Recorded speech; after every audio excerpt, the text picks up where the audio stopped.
Hello everyone, welcome back to day 9 of Advent of Code of 2025, and today's task is called Movie Theater and it goes as follows. You slide down the fire pole in the corner of the playground and land in the North Pole based movie theater. The movie theater has a big tile floor with an interesting pattern. Elves here are redecorating the theater by switching out some of the square tiles in the bigger grid they form. Some of the tiles are red. The elves would like to find the largest rectangle that uses the red tiles for two of its opposite corners. They even have a list of where the red tiles are located in the grid, which is our input. For example, we get, in this case, it is not a row and column, it is column and row coordinates. Showing red tiles as hashtag and other tiles as dots, the above arrangement of red tiles would look like this. This is how it would look for the example input. You can choose any two red tiles as the opposite corners of a rectangle. Your goal is to find the largest rectangle possible. So basically what we need to do is, well, as it said, we take two hashtags and they will have their own coordinates, and then we just need to calculate the area of the rectangle. We need to find the area of the largest rectangle, find the largest area of a rectangle that is formed by one of the two coordinates. I think I was a bit too harsh on yesterday's day. This one was a hell compared to yesterday, but since it's already a bit too late on my time, I'll try to keep this video short. So I will just sort of be speeding through the algorithm and thought process, and I hope it will still be okay. First of all, what we always do is we try to get our coordinates, and then we will read it from a file. Slash input example as f. For line in f, we do coordinates equals a tuple of a map integer of line, which we strip of any new line characters, and we split it on a comma. Once we have that, what we do is we do all coordinates dot append our coordinates. First of all, what I will do, which I did for part 2, because it was one of the algorithms that people have suggested to use, is a so-called coordinate compression. And basically how it works is, let's imagine that we have a grid of coordinates, and when we would be iterating through that grid, actually I think I can showcase with a grid here. Let me just get the example input. Hopefully, okay, formatting didn't mess it up. Nice character width. So we currently how we would be reading it is each tile individually like this. So this is one tile, this is a second tile, this is a third tile, and so on and so on. But what we can do is sort of create a larger tiles. So coordinate compression would for example, let's say we have this one, and from here, this start to the top, it would treat it all like a one large tile, like so. So this whole corner would be one individual line, tile, sorry. So this will help us optimize because we don't need to have then unnecessary checkups on all the other points that we are using. So I'll just start by writing it, get the define get compress coordinates. We will pass in all coordinates, and then first we will get all of our columns, columns, which will do call for call, since you know it's a first in all of our coordinates, and all rows will equal row for row underscore row, in all coordinates. Underscore basically skips the first element, since these all coordinates is a list of pairs that we have. Now we need to generate all unique columns, and we will also sort them, so we can have them going from smallest to largest. Columns, unique columns, we will sort them, we will turn them into a list, and we will just use a set on them. So we get this. I will just do the same thing for the rows, unique rows, all rows. Now once we have that, we can create our map with we can create our unique map.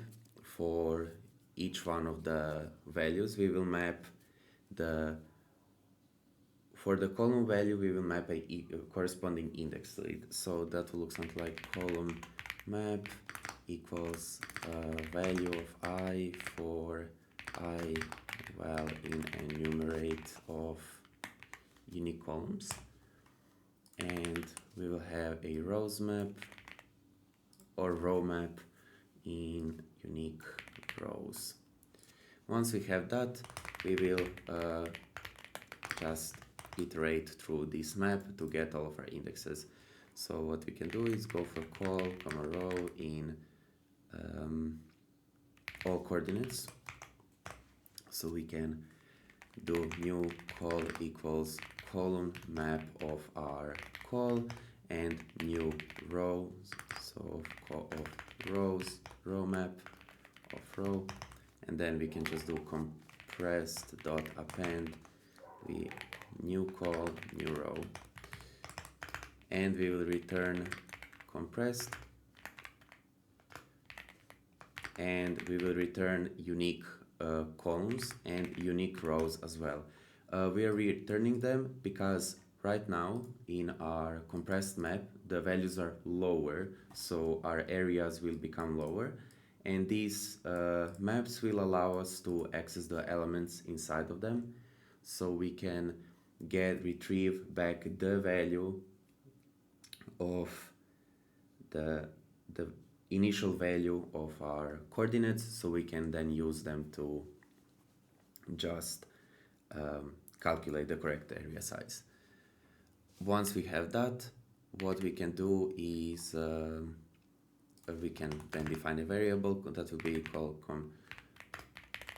compressed coordinates equals get compressed coordinates. We'll pass in all of the coordinates, and this also returns a call lookup and a row lookup. Now we can start writing our main function that will be calculating that will try to get our largest area.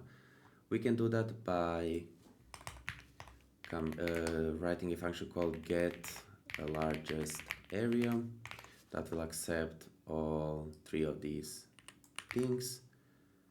I will just call this all coordinates because why not? Let's do that. And now once we have that, what we will do is we will, from itertools, we will import combinations, and we will create all possible pairs that exist, because for each coordinate we have like this can be one rectangle, this and this can be another, this and this is another, and so on and so on, and we want to iterate for all of them to find the largest area. Now we just do pairs equals is a combination, combinations of all coordinates of size 2. Then we just do largest area will equal to we would first need to define our rectangle area function that will calculate area. So we can do calculate area. We again need to pass all of these arguments. It's a bit much, but it's fine. And what we now do, this is not all coordinates, this will be a specific pair. So what we do, we can get a P1 and P2 from our pair. So this is gonna be like the first set of coordinates, this is gonna be the second. We can get P1 column and P1 row from the P1 and P2 col, comma P2 col, row equals P2. And now all that is left to do is we need to get our initial values from these hash tables or these lookup tables. So we can name col1 row 1 equals col lookup of p lookup of p1 col and row lookup of p1 row, and we do the same basically for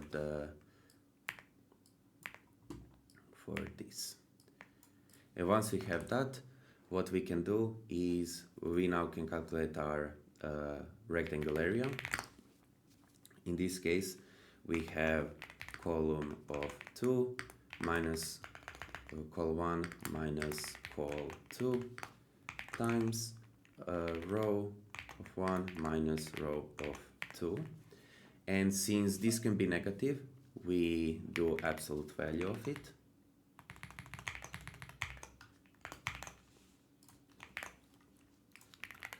And now, since some of our rectangles can have a same column and same row, we can mitigate that by adding 1 to each one of them, like so. Plus 1, like this. And once we have that, we can now get our max value from our pairs, where our key will be a lambda x, where we will we will calculate our area, and that will be the main thing that is being checked upon, and we will just return the largest area on itself. We do that. Now we pass in a x, we pass in col lookup, and we pass in a row lookup. Once we have that, we just return the largest area. Oh yeah, of course, this also again returns the pairs, so we need to calculate area with the largest area. We pass in again the col lookup and a row lookup. Once we have that, we can go test if this is working fine.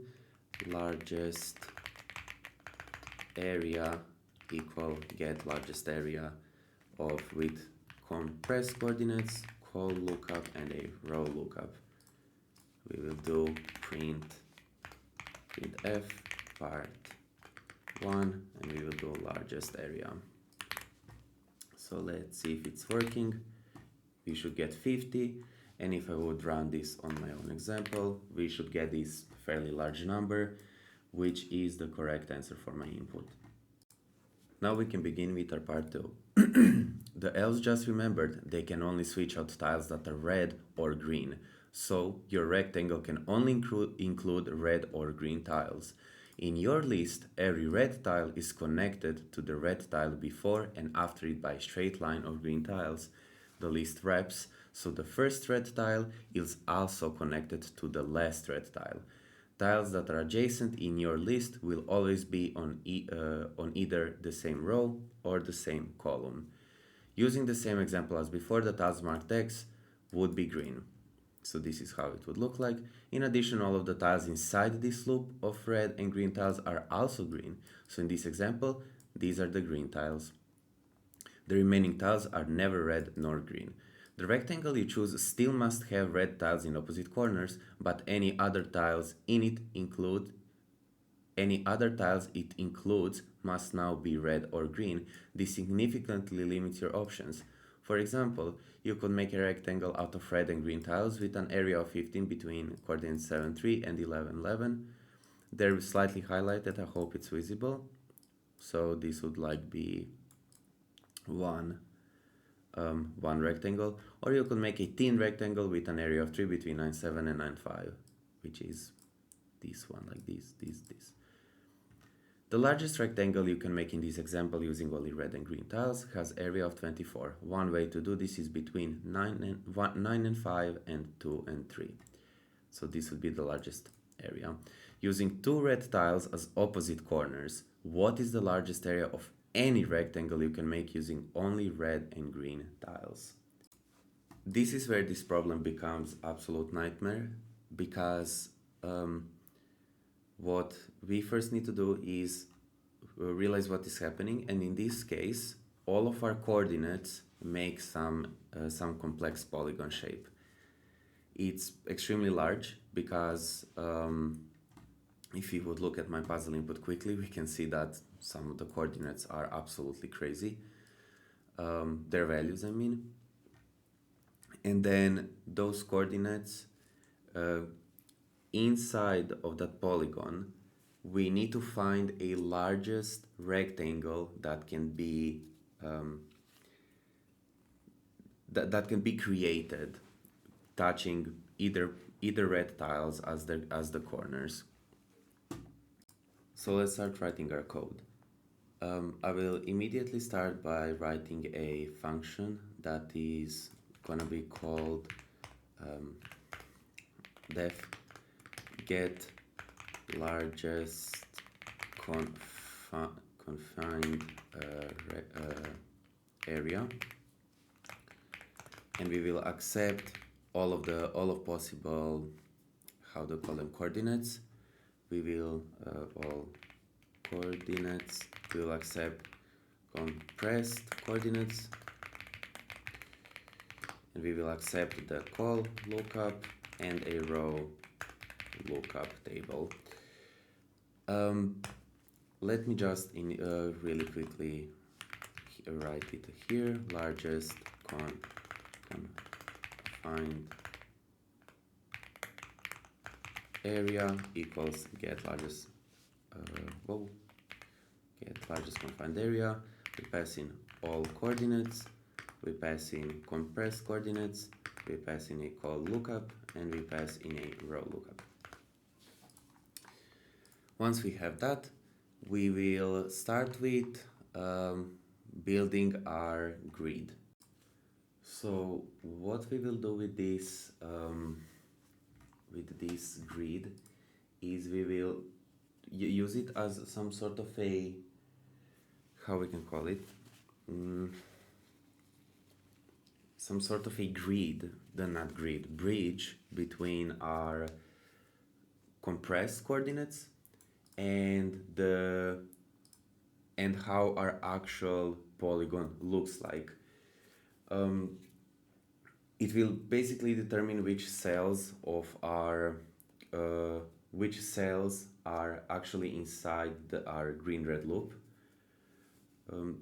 which compressed rectangle is actually inside the green-red loop. In this case, green-red loop me being the polygon itself. We will define the edges as an array. So what these edges will basically do is we will later on, as we are going, create a simpler version of a ray casting algorithm that will sort of like shoot a ray, and then we'll be passing all of those edges as we are going along. And so let's say we have some box that is of irregular shape. If we are, or for example a house, when we are outside of a house, we didn't cross any edge. When we enter a house, we crossed another edge. If we exit a house, we crossed another edge. And basically that's what that means. So if we have a odd amount of passes of our beam, then that means we are inside a house. But if we have even, that means we are outside. So that's basically how that works. I will now just define a small helper variable that will hold a length of all of our coordinates. And now we will iterate through it. For I in range of all those points, for I in range. And now we can get our first pair equals all coordinates of I, pair 2 equals all coordinates of, and now this second pair will be I plus 1, but since we know we can since we know that we end up on the first initial pair, if we are above that, we want to sort of wrap around it, because that's what it said on the advent of code inside the task, that it wraps around. So we just do modulus of numerical points, and that will handle it for ourselves. We had this in one of the previous days. I don't remember which one it was, but yeah. Now we are only interested in what do you call it? We're only interested in x-axis, not x-axis. We're interested in vertical edges. So we can check if column of our first pair is equal to the column of our second pair. Pair 2. We do 0. If they are, we append it to the edges, because then we found another, then we found a edge with the, and we will append our pair of 1. We will append a pair of, we will append a row value of this one, and we will append a, oh my god, I don't know how to write, and we will append, yes, like that. So now once we have that, we can exit our loop, and we can slowly start defining our grid. First we will define how large it will be. So we will define it with a the size of our lookup table for the width, and grid height, it will be a length of a row lookup -1. Now we can just define a grid of all of zeros. With this we will get to that shortly, why it's all zeros. And in Python we can just do like multiplication, so we can get all the other bunch of zeros like this for the amount that we have here. Width height 4 in range of grid width. So now once we have that, what we actually need to start doing is to check if the middle point of a rectangle is confined or inside the polygon. To explain in short what we are checking a midpoint, because since we are using our compressed coordinates, and as I explained the tiling property of it, it's basically the tile is either inside, it's either contained, or it's not, or it's outside. And so in this case the middle point is the best way to actually check if we are inside a polygon itself. So we can do for call in range of our grid width, for row in range of our grid height. We can get mid x by now converting our column that we are iterating through of our grid that we are iterating with, to check inside our lookup table. And we also want to check it with our column of call lookup of call +1, and we will divide it by 2, and we will just do mid x mid y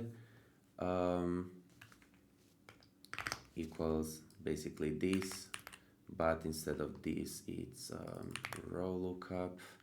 Where is it? Here, row. Now once we have these two variables, we can slowly start checking if our how do we call it, if our point is inside of our polygon or not. Oh, I was writing this in a wrong spot this whole time. That's my fault. I'm just gonna move this to here, and I'm gonna use all of this. Okay, is that all? I think that should be it. Yes, okay. So let's start. Def is a point inside polygon. So why why we only cared about vertical edges? Well, in this case, because a raycast algorithm will shoot a horizontal line, and then it will basically be checking again for that: are we outside the house, are we inside, are we outside, are we inside, and so on and so on. And if we are and if a result of intersections in this case is odd, then we are inside, otherwise we are outside. In this case, the dot, our middle point, is outside or inside. So we will pass in x, y, and the polygon edges. And then we will just keep a variable intersections to be equal to 0, and then for x edge and y1 and y2 in our polygon edges that we have defined, if our x edge is bigger than x, and if our minimum value between y1 and y2 is less or equal than the y we provided of our midpoint. And so this means if we are inside our x edge, and if we are confined inside of it by the y-axis, now we just get a max of y1, y2. We can do intersections plus equals 1. And then we can just return intersections of modulus of 2 equals to 1. If this is it, then we return true. So now if is point inside polygon, we pass mid x, mid y, we pass our edges. If it is, we can mark inside our grid this point as 1. We will now create our grid. Grid equals build presence grid of all coordinates, call lookup, and a row lookup. Now, one optimization that we will do is a so-called to the prefix sum. This is this will help us to sort of have our how do I put it? This will help us to calculate sum of any rectangular region in a grid basically instantly for any arbitrary size of a rectangle. So build to the prefix sum of our grid, and we will get our width, that will be a length of our grid, and height, that will be a length of our grid of not actually in this case, I can do like this, 0, and we will create a new grid that I can guess call like a p sum, which means like a prefix sum. That we will again initialize like we did our grid with the height +1. We are doing +1 here just to add like a buffer of zeros, so we don't go out of bounds of our grid when we are gonna be calculating these sums. And we do for in range of width +1 as well. And now we can go in range of width for j in range of our height. We will do p sum of I plus j, not j, I and 1 and j plus 1, which will equal to our grid that we made. So we have ij plus p sum of I and j plus 1 plus p sum of I plus 1 j and minus p sum of I j.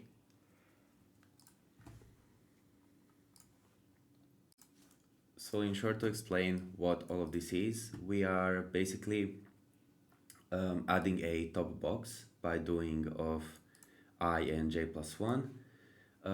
This will give us a sum of everything that is above our current line, and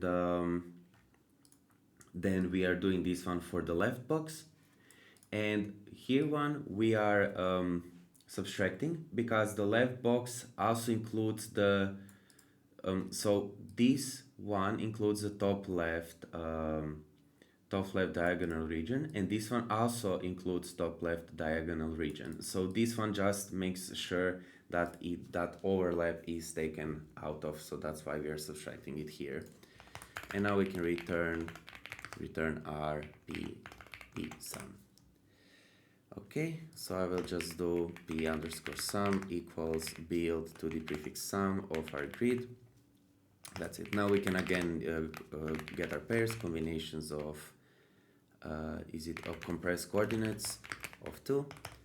We will define a variable called max area, which will be equal to 0, and we can slowly start iterating through our pairs.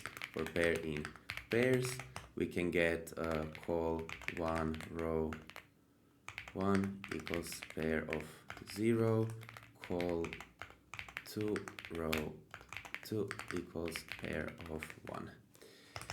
If our column of 1 equals to column of 2, or if our row of 1 equals a row of 2, we can just continue, and now we need to get the minimum values between our minimum and maximum values between our columns. So we can know, we can get call mean, call max equals mean of call 1, call 2, comma, and this is basically the same. This is just a max. And now we do the same for rows. Row, row, row, row, and I can just copy paste this and paste it here. Once we have that, we will define a variable that is called a expected sum, and we will be checking if that sum is the actual sum from the p sum grid that we have created. This p sum will be equal to call max minus call mean times of our row max minus row mean. Once we have that, we can do an actual sum. Now we can again create a small helper function that will help us go to the p sum, the prefix sum grid. So we can get def get sum from prefix, we can call it like that. Then we pass in a p sum. We can pass call 1, row 1, call 2, and row 2. We can also again get our minimum and maximum values just to make sure. Although I think this is really unnecessary since they're both all sorted. But I guess if we wouldn't be passing them in a certain order, then it is nice to do it. And now we can just do p sum of call max, call mean, minus p sum of call mean and row max, minus p sum of call max row mean, and we add the p sum of call min and a row min. This basically gets us that this is basically the inverse of what we did here. So we're just getting a sum of that one specific value. Actual sum is gonna be equal to get a sum from prefix, which is gonna accept our sum. Damn, I said that so many times. We'll pass in call min, we'll pass in a row min, we'll pass in a call max, and we'll pass in a row max. Once we have that, if our actual sum equals to the expected sum, we can calculate our area, calculate the area, which is gonna be of pair of 0 and pair of 1, and we will pass in the call lookup and row lookup tables. And if our area is larger than the max area, we mutate our max area to be equal to the area itself. And now we just return the max area. So let's see if this is gonna work. Largest confined area. Are we on an input example? Nope. Example. Attribute type of none has no length. Why is that not working? Ah, yes, the famous return variable. Okay, I made a small mistake because I'm getting 15, but I should get 24. So let's try to see what the issue is. So the issue was, well, basically here, I don't have a row max, and now we get 24. And if I would run this on my own input,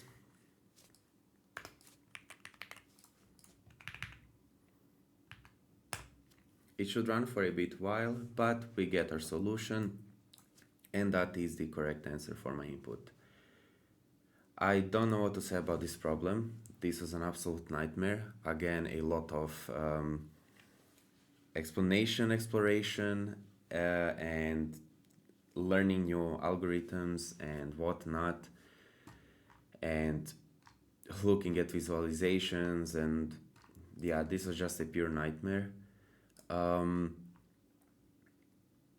I don't think I understand fully how some of the things work, well, not properly at least, but I get the general concept, and I hope I managed to pass that down to you.